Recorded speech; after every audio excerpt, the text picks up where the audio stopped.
Bhojpuri industry में power star कहे जाने वाले पवन सिंह का लगा दुबई में बुर्ज खलीफा पे उनका गाना, जो कि 30 सेकंड का ऐड लगाने के लिए 3 करोड़ रुपया लगता है। वहाँ पे पावर स्टार पवन सिंह का, जो कि भोजपुरी इंडस्ट्री का है, उनका वहाँ पे लगा गाना पूरा बुर्ज खलीफा पे। उसके बाद पवन सिंह का फैंस काफ़ी ज़्यादा खुशी से झूमने लगे। तो चलिए सब कुछ बताएंगे कि वहाँ तक पावर स्टार पवन सिंह का गाना कैसे पहुँचेगा बुर्ज खलीफा पे। तो चलिए सब कुछ आपको बताएंगे इस वीडियो में। उससे पहले अगर आप इस चैनल पर नए हैं तो चैनल को सब्सक्राइब जरूर कर लीजिएगा।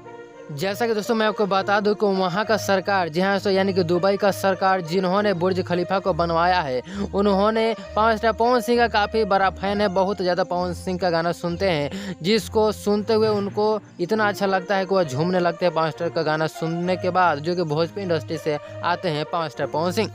उसके बाद मैं आपको बता दूं कि पावर स्टार पवन सिंह का गाना पूरा बुर्ज खलीफा पर ही लगा दिए और बोले कि हमें पावर स्टार पवन सिंह का बहुत अच्छा लगता है गाना, इसलिए मैंने पूरा बुर्ज खलीफा पे उनका गाना को फ्री में ही लगा दिया है। इस वीडियो को देखने के बाद दोस्तों आपकी क्या है राय, कमेंट में ज़रूर बताइएगा।